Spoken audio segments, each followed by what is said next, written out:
যত বেশি এই মেহনতের মধ্যে আমি নিজেকে সম্পৃক্ত করব, তত বেশি আমার ভিতরে বলে ইমানের জজ্বা, ইমানের হালাওয়াত, ইমানের কাইফিয়ত তৈরি হবে। আর বলে আমাদের জিন্দেগিতে দিন আসার জন্য, দিনকে আপনানোর জন্য, সহজ করার জন্য হুজুর সাল্লাল্লাহু আলাইহি ওয়াসাল্লাম সাহাবায়ে কেরামের মধ্যে যে মেহনতের পদ্ধতিকে প্রচলিত করেছিলেন, সেটা ছিল উম্মতের প্রত্যেক ফরজকে আল্লাহ পাকের রাস্তার নকল ও হরকতের উপর উনি উঠিয়েছিলেন। সাহাবায়ে কেরাম রাদিয়াল্লাহু তাআলা আনহুম আজমাইন, ওনাদের যে মজমা, শতভাগ মজমাকে উনি আল্লাহ পাকের রাস্তায় বের হওয়া, আল্লাহ পাকের রাস্তায় নিজের জান এবং মাল লাগানো, এই নকল হরকতের উপর সাহাবায়ে কেরামকে উঠিয়েছিলেন। যার বদৌলতে সাহাবায়ে কেরামের জিন্দেগি ঈমানওয়ালা জিন্দেগি হয়েছে। সাহাবায়ে কেরামের জিন্দেগির মধ্যে শতভাগ দিন মাননেওয়ালা জিন্দেগি হয়েছে। সাহাবায়ে কেরাম দিনকে সামনে রেখে ওনাদের জিন্দেগি পরিচালনা করা সহজ হয়ে গেছে। মেরে ভাই দোস্ত, হযরত মাওলানা ইলিয়াস সাহেব রাহমাতুল্লাহ আলাইহি এটা বলতেন যে আল্লাহ পাকের রাস্তায় বের হতে বিলম্ব হওয়া, এটা আল্লাহ পাকের বলে নারাজগির কারণ, আল্লাহ পাকের অসন্তুষ্টির কারণ, কেমন যেন আল্লাহর আযাবকে ডেকে নিয়ে আসার সবব হচ্ছে আল্লাহ পাকের রাস্তায় বের হতে বিলম্ব হওয়া। বলে এটা আমরা সিরাতের মধ্যে ঘটনা দ্বারা আমরা বুঝি যে কাব ইবনে মালিক রাদিয়াল্লাহু তাআলা আনহু, যিনি সব সফরে আল্লাহ পাকের রাস্তায় যেতেন, আল্লাহ পাকের রাস্তায় সফরে থাকতেন। একটা সফরে মদিনার মধ্যে যখন তাকাজা আসে আল্লাহ পাকের রাস্তায় বের হওয়ার জন্য, কাব ইবনে মালিক রাদিয়াল্লাহু তাআলা আনহু ওই সফরে ওনার তেমন কোন ওজর ব্যতীতই উনি পিছনে থেকে গেলেন। উনি সকালে বলতেন যে সন্ধ্যায় যাব, আর সন্ধ্যায় বলতেন যে সকালে যাব। এইভাবে 50টা দিন কেটে গেল, আর রাসূল সাল্লাল্লাহু আলাইহি ওয়াসাল্লাম মদিনাতে ফিরে আসলেন। আর তারই না যাওয়া রাসূল সাল্লাল্লাহু আলাইহি ওয়াসাল্লামের কাছে কত বড় অসন্তুষ্টির কারণ ছিল যে পুরা মদিনাওয়ালাদেরকে এটার উপর বয়কট করিয়েছেন যে কাব ইবনে মালিক রাদিয়াল্লাহু তাআলা আনহু সহ আরো 3 জন, তাদের সাথে কোনো কথাবার্তা নেই, তাদের সাথে কোনো লেনদেন নেই। এই সব কিছু বলে ওই কাব ইবনে মালিক রাদিয়াল্লাহু তাআলা আনহুর সাথে এইভাবে বয়কট করা হয়েছিল। উনি ওনার নিজের ঘটনাই বর্ণনা করেন যে মদিনার মধ্যে কেউ তার সাথে কথা বলতো না। ওই অবস্থায় মেরে ভাই দোস্ত আজিজ, উনি বলে 2টা মুসিবতের মধ্যে পড়লেন। 2টা মুসিবত। এক হচ্ছে কারোর সাথেই যিনি আল্লাহ পাকের রাস্তায় সব সফরের মধ্যে বের হন, সব টাকা যায় বের হন, বলে এমন মনে করার কোনো সুযোগ নাই আমি তো সব টাকা যাই পুরা করি, একটা টাকা যা বাদ দিলে তেমন কি সমস্যা না। মেরে ভাই দোস্ত, আল্লাহ পাক এই ঘটনা দ্বারা আমাকে আপনাকে শিখিয়েছেন যে আল্লাহ পাকের রাস্তার সমস্ত তাকাজাগুলিকে আমাকে বলে ওজোর যখন আমার না থাকবে সমস্ত তাকাজাগুলিকে আবার পুরা করতে হবে।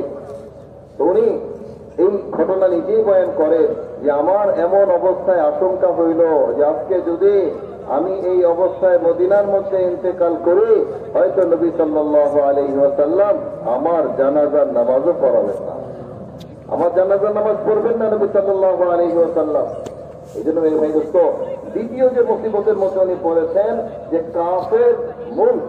কাফের মুলকের বাদশার পক্ষ থেকে ওনার কাছে বাতিলের দাওয়াত চলে আসে। একটা সফর থেকে পিছানোর কারণে বলে বাতিলের দাওয়াত চলে আসছে, বাতিলের দাওয়াত ওনার কাছে চলে আসছে যে আপনি আমাদের সাথে হয়ে যান, ইসলাম ত্যাগ করেন। ওই আল্লাহ পাকের রাস্তার নকল হরকত ছেড়ে দেওয়া কত বড় নোকসানের কারণ। এই জন্য মেরে মোহতারাম ভাই দোস্ত আজিজ, আল্লাহ রাব্বুল ইজ্জাত এই মুবারক মেহনত বলে আমাকে আপনাকে দিয়েছেন কেন, বলে পুরা দিন আমাদের জিন্দেগির মধ্যে সহজ হয়ে যায়। শতভাগ উম্মতের মধ্যে এই দিন আসে। উম্মতের দেখেন আজকে ব্যবসা করনেওয়ালা, উম্মতের চাকরি করনেওয়ালা, উম্মতের ছাত্র, উম্মতের শিক্ষক, আলেম ওলামা, আওয়াম, সমস্ত মানুষের মধ্যে ভাই দোস্ত আজকে এই মেহনতকে আল্লাহ তাআলা আম করে দিয়েছে। সমস্ত উম্মত বলে এই মেহনতের মধ্যে সম্পৃক্ত হচ্ছে কেন, বলে এই মেহনতই হচ্ছে ওই মেহনত যেই মেহনতের মাধ্যমে উম্মতের শতভাগ তবকার মধ্যে দিন আসতে পারে। মেরে ভাই দোস্ত আজিজ, হযরত মাওলানা ইউসুফ সাহেব রাহমাতুল্লাহি আলাইহি উনি আজই কথা বলতেন যে যদি কেউ এই দাওয়াত ইলাল্লাহর মেহনতের মধ্যে শরীক না হয়, দাওয়াত ইলাল্লাহর মেহনত সে যদি না করে, দাওয়াত ইলাল্লাহর মেহনতের মধ্যে যদি সে না আসে, তাহলে তাই দোস্ত বলে এটা তো আশঙ্কা হবে, এটার সামনে যে আশঙ্কা হবে যে এই ব্যক্তি তার মাহৌল, তার পরিবেশ যেমন, এই পরিবেশের মধ্যে সে নিজেকে হারায় ফেলবে। এই ব্যক্তি তার ইমানের আশঙ্কার মধ্যে পড়ে যাবে, তার নসল ইমানের আশঙ্কার মধ্যে পড়ে যাবে, বংশ পরম্পরায় এরে ভাই দোস্ত ইমান থাকবে কিনা এটা আশঙ্কার মধ্যে পড়ে যাবে যদি সে দায়ী না বনে, দাওয়াতের মেহনতের মধ্যে না আসে। এই জন্য মোহতারাম ভাই দোস্ত রাজিগ বলে এই মেহনতের দ্বারা আজকে শতভাগ উম্মতের মধ্যে ওই নকল হরকতকে ফিরায় আনার জন্য বলে এক কোশিশ, এক মেহনত, এক ফিকির, শতভাগ উম্মত কিভাবে এই মেহনতের মধ্যে আসে ভাই দোস্ত ওইটার নকল হরকত বলে এই উম্মতের মধ্যে প্রচলিত হচ্ছে। মেরে ভাই দোস্ত আজিজ বলে আমরা যদি এই মেহনতের তাকাজা, এই মেহনতের যে তাকাজা আমাদের সামনে পেশ করা হয়, ওই তাকাজা যদি ভাই দোস্ত বলে আমি আপনি না নেই, তাহলে আজকের যে দিন বলে আমার কাছে বলে এই দিন কঠিন হয়ে যাবে, দিন আমার কাছে মুশকিল হয়ে যাবে যদি আমি ভাই দোস্ত বলে এই দিনের মুবারক মেহনতের তাকাজার মধ্যে না থাকি। হুজুর সাল্লাল্লাহু আলাইহি ওয়াসাল্লাম এই জন্য বলে প্রত্যেক উম্মতিকে বলে ইমানের এই মেহনতের মধ্যে লাগিয়েছিলেন, ইমানের মেহনতের মধ্যে সম্পৃক্ত করেছিলেন। ইমানের মেহনতের কোনো বদল নাই বলে এই মেহনত হচ্ছে ওই মেহনত যেই মেহনতের কোনো বিকল্প কোনো মেহনত নাই, এটাই একমাত্র মেহনত যে মেহনতের বদৌলতে মেরে ভাই আজিজ উম্মত দোবারা তাদের নোকসান, তাদের খাসারা, তাদের অধপতন থেকে বাঁচতে পারে, এটাই হচ্ছে ওই মেহনত।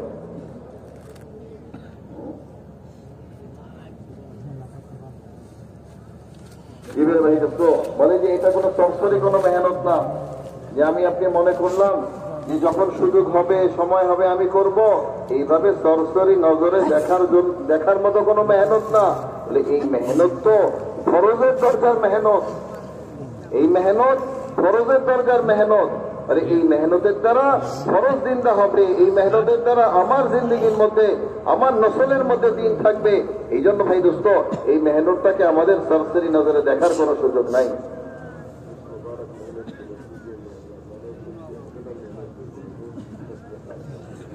আর বলেন হযরত মাওলানা ইউসুফ সাহেব রহমতুল্লাহি আলাইহি উনি বলতেন যে দাওয়াত ইলাল্লাহর যে মুবারক মেহনত আল্লাহ তাআলা আমাদেরকে কর্ণে ওয়ালের যে হীরা আমাদেরকে দিয়েছেন, আমি আপনি যদি আমার আপনার জিন্দেগিকে এই মেহনতের মধ্যে লাগাইতে পারি, সর্বনিম্ন যে ফায়দা, সর্বনিম্ন যে উপকার আমি আপনি পাবো সেটা হচ্ছে আল্লাহ রাব্বুল ইজ্জত আমাকে আপনাকে ঈমানের সাথে মুত্তাসিল করবেন। আর উনি বলতেন যদি এই মেহনতকে আমরা হক আদায় করে করি, এই মেহনতকে যদি আমরা এটার পরিপূর্ণ হক আদায় করে করতে পারি, তাহলে আল্লাহ পাক কি দিবেন? আজকে পুরা দুনিয়ার মুসলমান রুটি রুজির চক্করের মধ্যে তাদের জিন্দেগি তৈরি হয়ে যাচ্ছে। পুরা দুনিয়ার মুসলমান আজকে তার সামান্য রিজিকের জন্য জিন্দেগিকে বরবাদ করছে। যখন এই উম্মত দুবারা নবী সাল্লাল্লাহু আলাইহি ওয়াসাল্লামের মুবারক মেহনতকে আপনাবে, দুবারা নবী সাল্লাল্লাহু আলাইহি ওয়াসাল্লামের মেহনতকে জিন্দেগির মাকসাদ বানাবে, তো আল্লাহ তাআলা আপন কুদরতের দ্বারা তার সমস্ত জরুরতকে আল্লাহ গায়েবের খাজানা থেকে পুরা করে দিবে। এবং শুধু এতটুকু না, বলে যখন এই মেহনতকে সে মাকসাদ বানায় চলবে, আল্লাহ রাব্বুল ইজ্জত তার পরবর্তী 14 নসল পর্যন্ত আল্লাহ তাআলা এই বরকতের ধারাবাহিকতাকে আল্লাহ তাআলা জারি রাখবেন।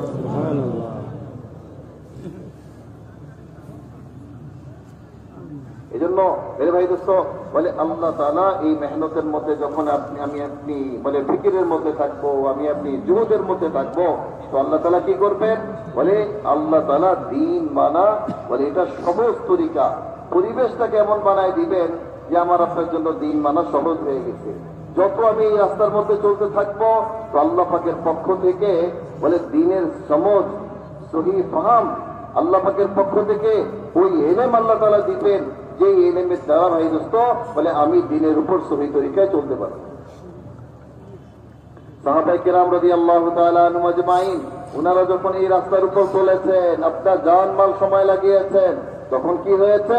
আল্লাহ রাব্বুল ইজ্জত উনাদের উপর দুনিয়ার মধ্যে আল্লাহ তাআলা ঘোষণা দিয়েছেন যে সাহাবীরা আল্লাহর জন্য জানমাল সময় নিয়ে নকল হরকতের উপর আসছেন, আল্লাহ তাআলা দুনিয়াতেই ঘোষণা দিয়েছেন যে আল্লাহ রাব্বুল ইজ্জত এই সাহাবীদের উপর আল্লাহ তাআলা রাজি হয়ে গেছেন।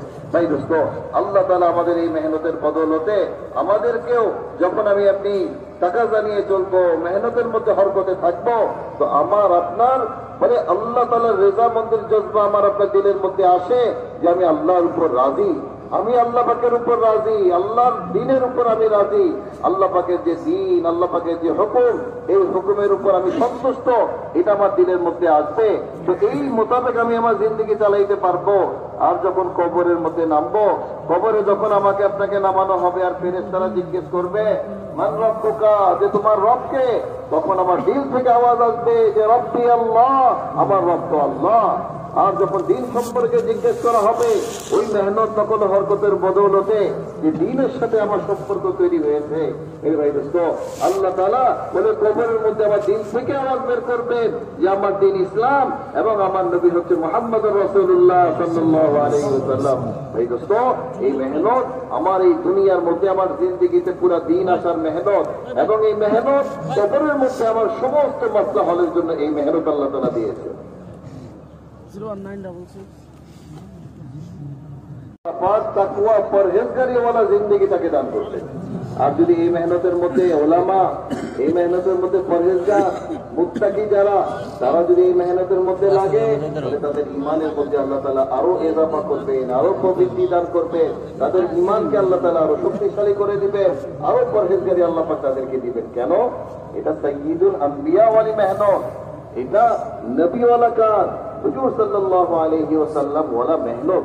আমি আপনি যদি ভাই দোস্ত এই মেহনতকে আপনাই, এই মেহনতকে জিন্দেগির মাকসাদ বানায় করতে থাকি ভাই দোস্ত, আল্লাহ তাআলা ইসলামকে মানা, দ্বীনকে মানা, দ্বীনের উপর চলা, এটা আল্লাহ তাআলা আমার আপনার জন্য সহজ করে দিবেন। দ্বীনের উপর জিন্দেগি যাপন করা, এটাকে আল্লাহ তাআলা আমার আপনার জন্য সহজ করে দিবেন।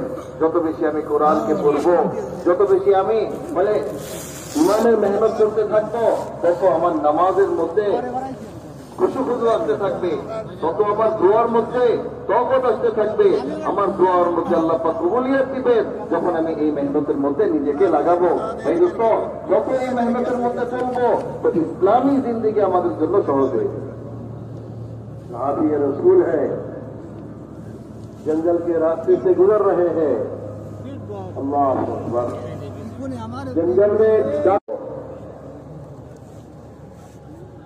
যে যখন আমি আপনি এই মেহনতের মধ্যে লাগবো, এই মেহনতের মধ্যে যখন আমি আপনি চলবো, ভাই দোস্ত, মানে আল্লাহ রাব্বুল ইজ্জত দোয়ার মধ্যে শক্তি দিবেন, আমার আপনার দোয়ার মধ্যে আল্লাহ তাআলা কুওয়াত দিবেন, দোয়ার কবুলিয়ত দিবেন, আল্লাহ পাকের জাতের সাথে, জাতে আলীর সাথে তাআল্লুক নসিব হবে যখন এই নকল হরকতের মধ্যে আমার আপনার জিন্দেগি লাগবে। এক ঘটনা হাদিসের মধ্যে পাওয়া যায় যে একজন ব্যক্তি, সে এক জঙ্গলের ভিতর দিয়ে যাচ্ছিল, আর ওইখানেই এক ডাকু, এক ডাকাত তাকে ধরে ফেললো, আর ডাকাত তাকে মারার জন্য উদ্যত হইল। তখন তিনি বললেন যে ভাই, আমাকে 2 রাকাত নামাজ অন্তত পড়ার সুযোগ দাও। তো সে ওই নামাজের মধ্যে কি দোয়া পড়বে, ওই নামাজের মধ্যে কি দোয়া পড়বে, বলে যারা নকল হরকতের মধ্যে থাকে, আল্লাহ রাব্বুল ইজ্জত তাদেরকে যে ফায়দা দেন, যে যখন যেই জিনিসের প্রয়োজন, যে ইলমের প্রয়োজন, আল্লাহ তাআলা ওই জিনিসকে তাদের দিলের মধ্যে ঢেলে দেন, ওই জিনিস তাদের দিলের মধ্যে ঢেলে দেন। বলে ওই ব্যক্তি মানে এই দোয়া পড়তে লাগলো, ইয়া ওয়াদুদ ইয়া যাল আরশিল মাজিদ ইয়া ফাআলুন লিমা ইউরিদ আসআলুকা বিইজ্জাতিল্লাযী লা তুরাম ওয়া মুলকিল্লাযী লা ইযাম। মেরে মুহতারাম ভাই দোস্ত, মানে এইভাবে এই দোয়া পড়তে থাকে। মানে এই দোয়া যখন উনি 3 বার পড়লেন, আল্লাহ রাব্বুল ইজ্জত ওনাকে সাহায্য করার জন্য চতুর্থ আসমান থেকে আল্লাহ তাআলা ফেরেশতাকে নাযিল করে দিলেন। চতুর্থ আসমান থেকে ফেরেশতাকে নাযিল করে দিলেন, আর ওই ফেরেশতা এসে ওই ব্যক্তিকে নেজা দ্বারা, বর্ষা দ্বারা আঘাত করে তাকে কতল করে ফেলল। এজন্য মেরে মুহতারাম ভাই দোস্ত আজিজ, বলে আল্লাহ রাব্বুল ইজ্জত আমাকে আপনাকে এই মোবারক মেহনত দিয়েছেন, এই মোবারক মেহনতের বদৌলতে ভাই দোস্ত, বলে ইমানের ওই তাকত, ইমানের ওই শক্তি, ইমানের ওই তখন আমার আপনার দিলের মধ্যে আসবে, আর সারা দুনিয়ার সমস্ত মাখলুকাতের তাআসসুর এটা আমার আপনার দিল থেকে বের হবে। হযরত মাওলানা ইউসুফ সাহেব রহমাতুল্লাহি আলাইহি বলতেন যে যখন দাওয়াত ইলাল্লাহর মুবারক মেহনতকে নিয়ে আমি আপনি চলবো, মুবারক মেহনতকে, এই মেহনতকে, দাওয়াতের মেহনতকে আমি জিন্দেগির মাকসাদ বানাবো, আর এই দাওয়াতকে আমি দিব, তো আল্লাহ রাব্বুল ইজ্জত যেটা দান করবেন যে আমার দিল থেকে মাখলুকাতের তাআসসুরকে আল্লাহ তাআলা বের করে দিবেন। মাখলুকাতের তাআসসুর প্রভাব দিলের মধ্যে থাকবে না। উনি ঘটনা বয়ান করেন, এক ব্যক্তি জঙ্গল দিয়ে চলছিল, আর গুনগুন করে সে চলছিল, নির্ভয়ে সে পথ চলছিল। তো যখন সে কিছু দূর সামনে আগাইল, তো সামনে গিয়ে সে দেখলো যে বড় ভয়ঙ্কর বিশাল আকৃতির এক সাপ। আর এত বড় সাপ যে এই সাপ যদি হা করে এই ব্যক্তিকে গিলে ফেলা তার জন্য কোনো কঠিন কোনো কিছু হবে না। বলে ওই সাপ দেখে এই ব্যক্তি ভীত সন্ত্রস্ত হয়ে গেল যে হায় আমার কি হবে। একটু পরে পিছন থেকে আরেক ব্যক্তি এসে বলে আরে ভয় পাওয়ার কিছু নাই, ভয় পাওয়ার কিছু নাই। বলে এই সাপটা তো এখন মৃত, গতকালই মানুষ এটাকে ধরে মেরে ফেলছে। যখনই এই ব্যক্তি ঘটনা শুনলো, সাথে সাথে যে ভয় দিনের মধ্যে আসছিল এই ভয় দিন থেকে এক নিমিষেই বের হয়ে গেছে। মেরে ভাই দুস্তরাজি তো বলে ইমান যে, ইমানের যে তলব, ইমানের যে তাকাজা, এটা হচ্ছে মোহতারাম ভাই দোস্ত, কুল কায়নাতের মধ্যে যত মাখলুকাত আছে, কুল কায়নাতের মধ্যে যত মাখলুকাত ছড়ায় আছে, এই সমস্ত মাখলুকাত, তার বিদ্যমান সমস্ত শক্তি, এই সমস্ত কিছু তাআসসুর আমাদের দিল থেকে বের হয়ে যায়। এটার উপস্থিতি আর এটার অনুপস্থিতি আমাদের দিলের মধ্যে সমান হয়ে যায়। এটা হচ্ছে মেরে ভাই দোস্ত বলে ইমানের চাহিদা, এটা হচ্ছে আমার আপনার ইমান। এই জন্য হুজুর সাল্লাল্লাহু আলাইহি ওয়াসাল্লাম সাহাবায়ে কেরাম রাদিয়াল্লাহু তাআলা আনহুম আজমাইন ওনাদেরকে এই মুবারক মেহনতের মধ্যে লাগাইছেন। রাসূলুল্লাহ সাল্লাল্লাহু আলাইহি ওয়াসাল্লাম এক একজন সাহাবীকে এই মুবারক মেহনতের উপর উঠাইছেন যে তাদের জিন্দেগির মাকসাদ এটা। কেন? সাহাবায়ে কেরামের দিল থেকে সারা দুনিয়ার তাদের শক্তির ইয়কিন তাদের দিল থেকে পাক হয়ে যায়, দিল থেকে সাফ হয়ে যায়, যেটা আল্লাহ পাকের রাস্তার নকল হরকত ব্যতীত কোনোদিনও সম্ভব না। মেরে ভাই দোস্ত, হুজুর সাল্লাল্লাহু আলাইহি ওয়াসাল্লাম এই নকল হরকতের ব্যাপারে উনি তো এই পরিমাণ জোর দিয়েছেন যে উনি বলতেন যে আমার যদি সামর্থ্য হইতো, আমার দ্বারা যদি সম্ভব হইতো, মদিনা থেকে যত জামাত আল্লাহ পাকের রাস্তায় বের হচ্ছে সমস্ত জামাতের মধ্যে আমি নবী মুহাম্মদ রাসূলুল্লাহ সাল্লাল্লাহু আলাইহি ওয়াসাল্লাম সমস্ত জামাতের মধ্যে আমি বের হয়ে যেতাম। এমনকি ভাই দোস্ত, আল্লাহ পাকের রাস্তার নকল হরকত কতটা গুরুত্বপূর্ণ আল্লাহ রসুলের এই হাদিস দ্বারা বোঝা যায়। মানে বললেন যে আমার এটা মনে চায়, আমার এটা দিলে চায় যে আমি আল্লাহ পাকের রাস্তায় বের হয়ে যাই। আল্লাহ পাকের রাস্তায় বের হওয়ার পরে বলে এই রাস্তার মধ্যে আমার মওত চলে আসে, আবার যেন আল্লাহ পাক আমাকে জিন্দা করে, আবার আল্লাহ পাকের রাস্তায় আমার যেন মওত আসে, আবার আল্লাহ পাকের রাস্তায় আমি জিন্দা হই, আবার আল্লাহ পাকের রাস্তায় আমার মওত আসে। এইভাবে নবী সাল্লাল্লাহু আলাইহি ওয়াসাল্লাম সাতবার এই কথা, তার এই তামান্না, তার এই দিলের আরজিকে পেশ করেন যে আমার মনে চায় বারবার আমি আল্লাহ পাকের রাস্তায় শহীদ হই, আবার নতুন জীবন পেয়ে আমি যেন আমার জীবনটাকে আল্লাহর জন্য, আল্লাহর দ্বীনের জন্য দিয়ে দিতে পারি। ভাই দোস্ত, আল্লাহ পাক সাহাবায়ে কেরামের ওই জামাতকে চুনেছিলেন, সাহাবায়ে কেরামের ওই জামাতকে আল্লাহ রাব্বুল ইজ্জত বাছাই করেছিলেন। আল্লাহ পাকের নবী সাল্লাল্লাহু আলাইহি ওয়াসাল্লামের এই দ্বীনকে তাদের জিন্দেগিতে পরিপূর্ণ রূপ দিয়েছিলেন, আর নবী সাল্লাল্লাহু আলাইহি ওয়াসাল্লামের সোহবত তাদেরকে দিয়েছিলেন। আর দ্বীনকে পুরা দুনিয়ার মধ্যে কায়েম করার জন্য, ইহইয়ায়ে দ্বীনের জন্য সাহাবায়ে কেরামের এই জামাতকে আল্লাহ রাব্বুল ইজ্জত বাছাই করেছিলেন। মেরে ভাই দোস্ত, সাহাবায়ে কেরাম রাদিয়াল্লাহু তাআলা আনহুম আজমাইন উনারাও ওনাদের জিন্দেগিকে এইভাবে আল্লাহ পাকের রাস্তার নকল হরকতের জন্য প্রত্যেক সাহাবী তার জিন্দেগি পেশ করেছেন।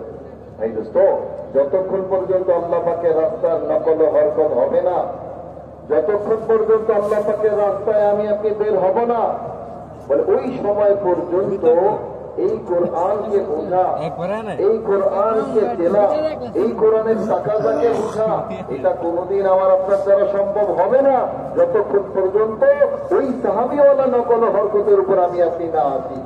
এজন্য হযরত বলে যে মৌলানা ইউসুফ সাহেব রহমতুল্লাহ আলাইহি উনি বলতেন যে এই উম্মতের প্রত্যেক ঈমানওয়ালা এবং আমাদের প্রত্যেক সাথী, এমনকি মাদ্রাসার তালাবা, উলামায়ে কেরাম, প্রত্যেকের জন্য হায়াতুস সাহাবা, সাহাবায়ে কেরাম রাদিয়াল্লাহু তাআলা আনহুম আজমাইন, উনাদের জীবনীকে পড়া, উনাদের জীবন আদর্শকে বুঝা, উনাদের আল্লাহ পাকের রাস্তায় নকল হরকতের এই জিন্দেগিকে মোতালা করা, এই জিন্দেগিকে পড়া, এটা প্রত্যেকের জন্য জরুরি।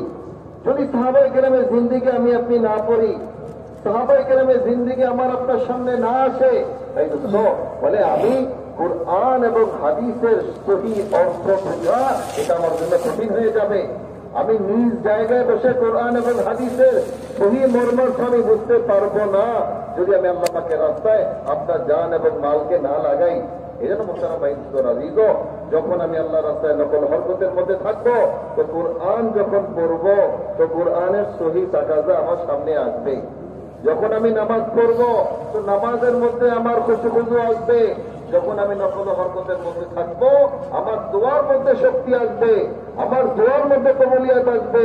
বলে আমার দোয়ার মধ্যে কবুল করবেন যখন মোহতারাম ভাই দোস্ত আমরা আল্লাহ পাকের রাস্তার নকল হরকতের মধ্যে থাকবো। সাহাবায়ে কেরাম রাদিয়াল্লাহু তাআলা আনহুম আজমাইন, আল্লাহু আকবার, জিন্দেগির তরতিব কিভাবে বানিয়েছিলেন মক্কা মদিনার মধ্যে, যাদের জীবন গড়া মক্কা মদিনায়, ওই সাহাবায়ে কেরাম রাদিয়াল্লাহু আনহুম আজমাইন হুজুর সাল্লাল্লাহু আলাইহি ওয়াসাল্লামের ফতলানা তরিকা, তার নকল হরকতের মিজাজ, তার নকল হরকতের যে ধারাবাহিকতা, এটা এমন ভাবে ওনারা নিজেদের জিন্দেগিতে বাস্তবায়ন করেছেন। ওনারা এটা চাইতেন যে ওনাদের কবর যেন মক্কা মদিনায় না হয়। সাহাবায়ে কেরামের দিলের তামান্না ছিল এটা যে আল্লাহ পাকের দ্বীনকে পুরা দুনিয়াতে জিন্দা করার জন্য আল্লাহ পাকের রাস্তায় দূর থেকে দূরে যেন ওনাদের কবর রচিত হয়, মদিনা মক্কার মধ্যে কবর না মানে। মেরে ভাই দোস্ত আজিজ, এটা ছিল সাহাবায়ে কেরামের জিন্দেগিতে নকল হরকতের গুরুত্ব, যে ওনারা মক্কা মদিনায় মরতে চাইতেন না, ওনারা চাইতেন আমি মক্কা মদিনার বাইরে। এটা শর্মিন্দার বিষয় ছিল যে মক্কা মদিনায় মৃত্যু হবে, ওনারা আল্লাহ পাকের রাস্তায় মৃত্যু হওয়া বলে এই মেজাজে সারা জিন্দেগি কাটাই। হযরত বলেন যে মক্কা মদিনার কবরগুলিকে ওনারা ওনাদের মহিলাদের জন্য আর বাচ্চাদের জন্য ছেড়ে দিয়েছিলেন। আর একজন বীর পুরুষ, একজন সাহাবী, সবাই স্বপ্ন দেখতেন যে আমাদের কবর মক্কা মদিনার বাইরে আল্লাহ পাকের রাস্তার এই নকল হরকতের মধ্যে দ্বীনকে কায়েম করার জন্য পুরা দুনিয়ার মধ্যে, দুনিয়ার কোনায় কোনায় আমাদের কবর হবে। हज्जतुल विदा में 2 लाख का मजमा बताया जाता है।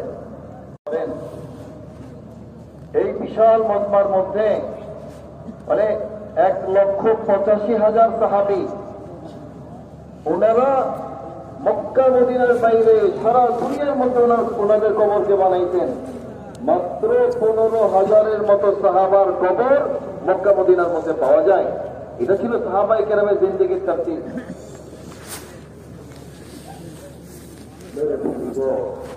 हमारे যেই নবী আল্লাহ পাকের রাস্তায় জানেওয়ালা প্রত্যেক জামাতের সাথে নিজেকে বের করার জন্য আগ্রহী ছিলেন, আমরা তো ওই নবীর উম্মত যেই নবী আল্লাহ পাকের রাস্তায় শাহাদাতের তামান্না রাখতেন। আমরা তো ওই নবীর উম্মত যেই নবী আল্লাহ পাকের রাস্তায় একবার না, দুইবার না, 7-7 আল্লাহ পাকের রাস্তায় শহীদ হওয়ার তামান্না দেখতেন। আজকে ভাই দোস্ত মানে আমি আপনি ওই নবীর উম্মত হয়ে আমার আপনার কবরকে আমি কোথায় দেখতে চাচ্ছি, এই সত্যটা আমাদের দিল থেকে আসা যে আমি আপনি কোথায় আমার আপনার কবর বানাইতে চাই। আমি কি আমার নবীর মতো স্বপ্ন দেখছি, নাকি আমার স্বপ্ন আজকে পরিবর্তন হয়ে গেছে? যে আপনারা কোথায় আপনাদের কবর বানাইতে চান, তাদের নিয়তের মধ্যে 100% সত্য, নিয়তের মধ্যে কোনো গড়বড় নাই, পরিপূর্ণ নিয়ত যে আমরা আল্লাহ পাকের রাস্তায় আমাদের মৌত হোক এটা চাই। তারা এই তামান্না নিয়ে যদি ঘরেও ইন্তেকাল হয়, আল্লাহ পাক তাদেরকে শাহাদাতের মৌত নসিব করবে।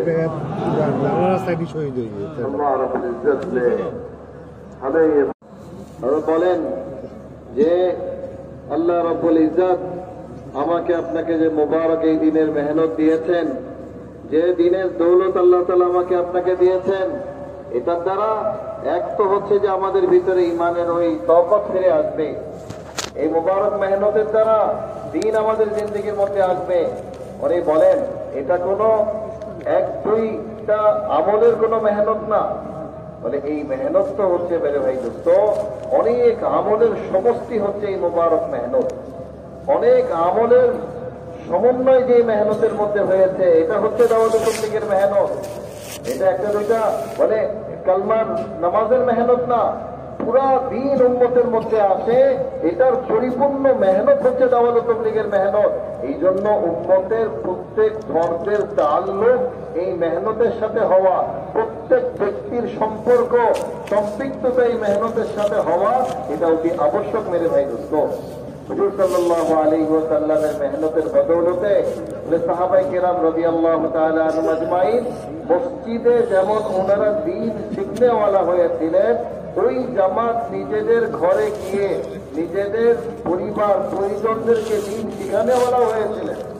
সাহাবায়ে কেরাম রাদিয়াল্লাহু তাআলা আনহুম আজমাইনদের মধ্যে একটা জামাত আসহাবে সুফফা, তারা তো রাত দিন 24 ঘন্টা নবীর সোহবতে ওনারা দ্বীন শিখনেওয়ালা হয়ে গেছিলেন, নবীর সোহবতে ওনারা নিজেদের জিন্দেগি অক্ষ করেছিলেন। এর বাইরে মুহাজিরিন, মানে মুহাজিরিনদের জিন্দেগির তরতিব ছিল কামাই রুজির জন্য যতটুকু প্রয়োজন যেতেন, বাকি সময় ওনারা রাসূল সাল্লাল্লাহু আলাইহি ওয়াসাল্লামের সোহবতে মসজিদের মধ্যে ওনারা নিজেদের জিন্দেগি লাগাইছেন। আনসার সাহাবী রাদিয়াল্লাহু তাআলা আনহুম আজমাইন ওনারা নিজেদের জীবনকে এইভাবে ভাগ করে নিয়েছিলেন যে অর্ধেক দিন ওনারা মসজিদে কাটাইবেন আর অর্ধেক দিন ওনারা কামাই রুজির মধ্যে দিবেন, অর্ধেক রাত যদি বাসায় থাকবেন, অর্ধেক রাত্র মসজিদের মধ্যে কাটাবেন। এটা ছিল সাহাবায়ে কেরামের জীবনের তরতিব।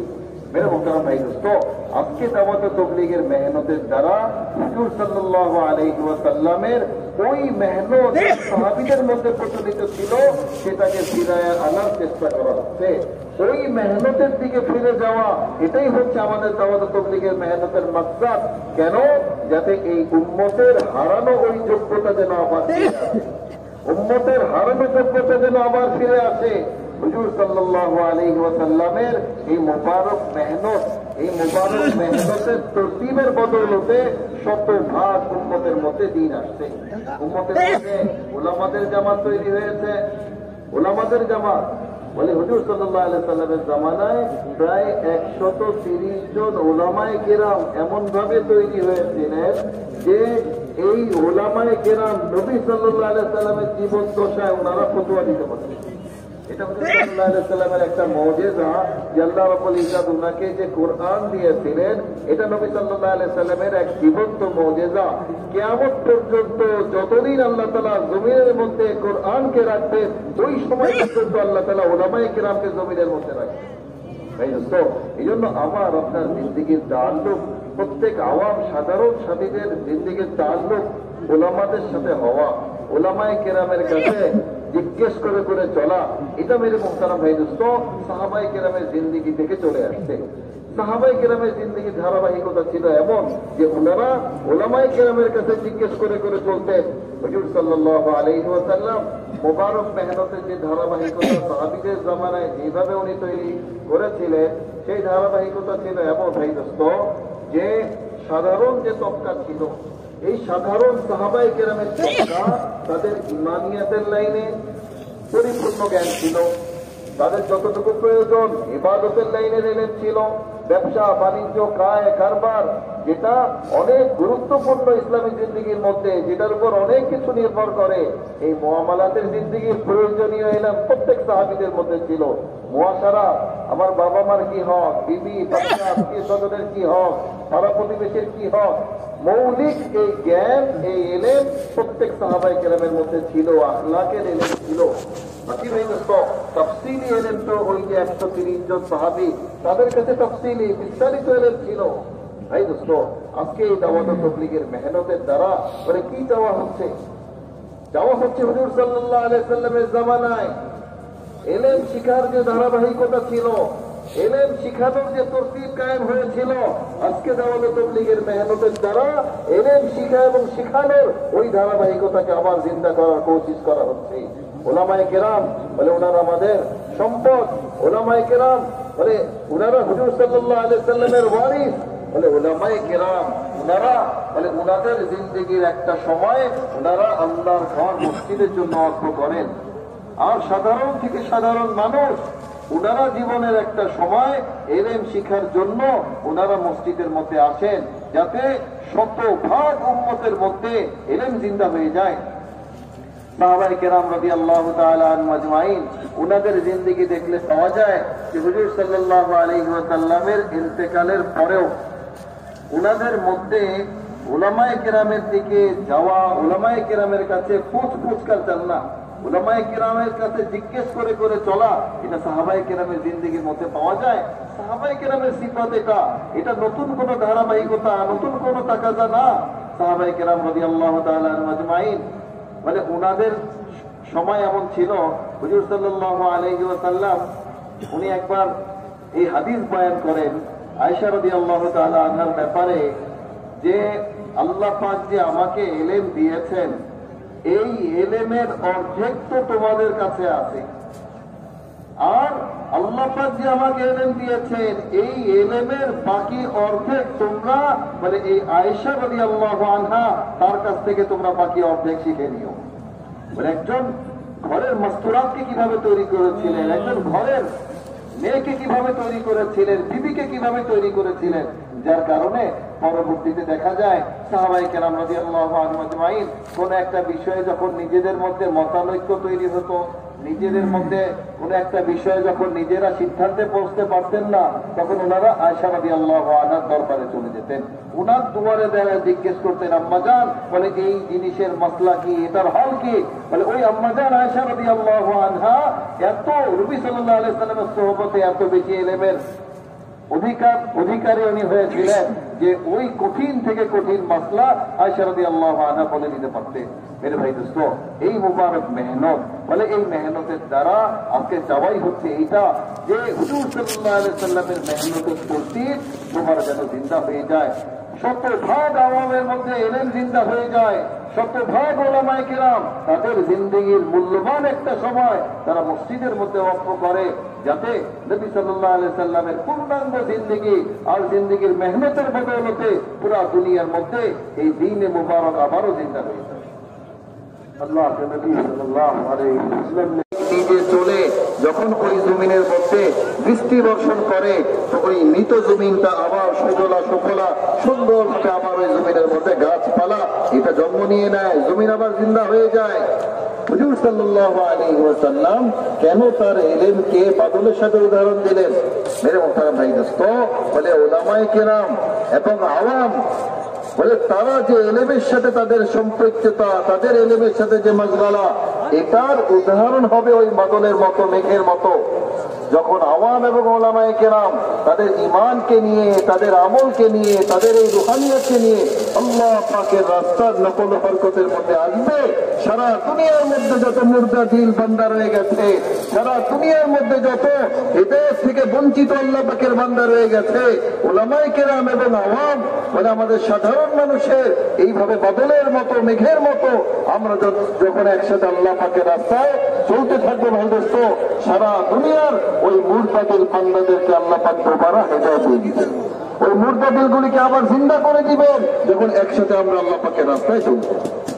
হযরত মাওলানা ইলিয়াস সাহেব রাহমাতুল্লাহ আলাইহি, হযরত জি মাওলানা ইলিয়াস সাহেব রাহমাতুল্লাহি আলাইহির জামানা থেকেই উনি এই তরতিব তৈরি করে গিয়েছিলেন যে আমাদের এই উম্মতের ওলামায়ে কেরাম ওনারা আল্লাহ পাকের রাস্তায় 3 সাল 3 বছর ওনারা ফারাগাতের পরে ধারাবাহিকভাবে বলে পর্যায়ক্রমে ওনারা আল্লাহ পাকের রাস্তায় 3 বছর সময় লাগাইবেন, 3 বছর সময় ওনারা লাগাবেন।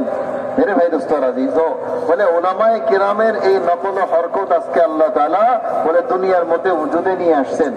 আজকে আলহামদুলিল্লাহ পুরা দুনিয়ার মধ্যে ওলামায়ে কেরাম সালকে সাল, দ্বিতীয় সাল, তৃতীয় সালের জন্য ওলামায়ে কেরামের বড় জামাত, ওলামায়ে কেরামের জামাত আল্লাহ পাকের রাস্তায় চলা শুরু করে দিয়েছে আলহামদুলিল্লাহ। এই দোস্ত ওরা বলেন যে আমি কিছুদিন আগেই একটা দেশ থেকে আসলাম, ওই এক দেশের মানুষ মানে এক দেশের মার্কাজ, তারা বলে আমাদেরকে 8টা উলামায়ে কেরামের সালের জামাত আমাদের হাতে তুলে দিল। বলে উলামায়ে কেরামের মধ্যে বলে আজকে এই নকল হরকত শুরু হয়ে গেছে। আজকে ভাই দোস্ত আজিজ, আমাদের সমস্ত সাধারণ মানুষ, আমাদের আওয়াম এবং আমাদের উলামায়ে কেরাম তারা যদি একই সাথে আল্লাহ পাকের রাস্তার নকল হরকতের মধ্যে আসে, তাহলে সারা দুনিয়ার মধ্যে যে ইরতিদাদের পরিবেশ তৈরি হয়েছে, সারা দুনিয়ার মধ্যে মানুষের ইসলাম থেকে বের হয়ে যাওয়ার যে পরিবেশ তৈরি হয়েছে, সারা দুনিয়ার মধ্যে জাহলতের যে পরিবেশ তৈরি হয়ে গিয়েছে, আমরা যদি ভাই দোস্ত নকল হরকতের মধ্যে আসি, আওয়াম এবং উলামায়ে কেরাম আল্লাহ পাকের রাস্তায় লম্বা নকল হরকতের মধ্যে আসি, আল্লাহ রাব্বুল ইজ্জত আপন ফজল ও ইহসানের দ্বারা সারা দুনিয়া থেকে এই ইরতিদাদের পরিবেশকে আল্লাহ তাআলা খতম করে দিবেন। এই নকল হরকতের বদৌলতে জাহলতকে আল্লাহ তাআলা খতম করে দিবেন। যখন আমরা উলামায়ে কেরাম এবং আমাদের আওয়াম শতভাগ উম্মত তারা আল্লাহ পাকের রাস্তার এই নকল হরকতের মধ্যে আসবে। এই জন্য ভাই দোস্ত বলে আমরা এই বিশাল টঙ্গীর ময়দানের মধ্যে যারা আছি, বলে আমরা নবী সাল্লাল্লাহু আলাইহি ওয়াসাল্লামের ওই মুবারক মেহনত, সাহাবায়ে কেরাম যে মেহনতের নকল হরকতের মধ্যে সারা দুনিয়ার মধ্যে তাদের কবরকে রচিত করেছেন, সারা দুনিয়ার মধ্যে ফিরেছেন, বলে ওই মুবারক মেহনত নিয়ে সারা দুনিয়ার মধ্যে আমি আপনি ফিরবো। এটার জন্য সবার নিয়ত আছে তো ভাই? ইনশাআল্লাহ ইনশাআল্লাহ। मौलाना यूसुफ साहब रहमतुल्लाह अलैह फरमाते थे, हम इज्तिमा करते हैं, मजमा को जमा करते हैं अल्लाह के रास्ते में बिखेरने के लिए। और मौलाना यूसुफ साहब रहमतुल्लाह अलैह बोलते हैं যে আমরা ইজতিমাকে কায়েম করি, ইজতিমার মধ্যে মানুষদেরকে জমা করি। আমাদের জমা হওয়া এই জমা হওয়ার জন্য না, আমাদের এই ইজতিমার মাকসাদই এটা, ইজতিমা থেকে আল্লাহ পাকের রাস্তা দূর দারাজের মধ্যে আমরা ছড়ায় পড়ব। अब इस मजमे में उलमा है, खड़े होकर बताएं कि इंशाअल्लाह हम पहला साल लग गया है, दूसरे साल के लिए तैयार हैं, दूसरा साल लग गया, तीसरे साल के लिए तैयार हैं। मेरे बुजुर्गों, ऐसे साथी जिनके 3-3 मरतबा 4 महीने लग गए, अब वो बैरून के लिए 5-5 महीने के लिए खड़े हों। बाकी सारे मजमे को यहाँ से नकद 4-4 महीने के लिए रवाना होना है। ये 3 নগদ আল্লাহ পাকের রাস্তার 4-4 মাসের নকল হরকতের মধ্যে চলে আসে। এটা আমি আপনি সবাই চাই কিনা ভাই দোস্ত?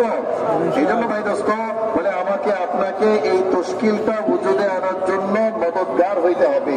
এখন আমাদের বয়ান হয়ে গেছে, এখন আমাদের অল্প সময় তশকিল হবে, এরপর যার যার ক্ষেত্রের মধ্যে তশকিল হবে।